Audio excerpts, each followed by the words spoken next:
Write a program to input a number and print whether the number is a special number. এরকম যদি Python প্রোগ্রামে থাকে, যেমন example ধরা যাক কোনো একটা নাম্বার 145, তার 1-এর ফ্যাক্টর প্লাস 4-এর ফ্যাক্টর প্লাস 5-এর ফ্যাক্টর, তাহলে 1-এর ফ্যাক্টর 1 প্লাস 4-এর ফ্যাক্টর 24 প্লাস 5-এর ফ্যাক্টর 120, তাহলে হচ্ছে 145।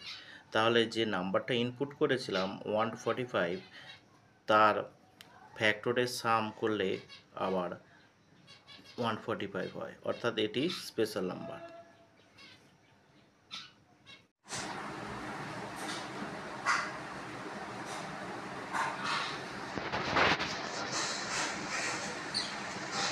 রান করো 145,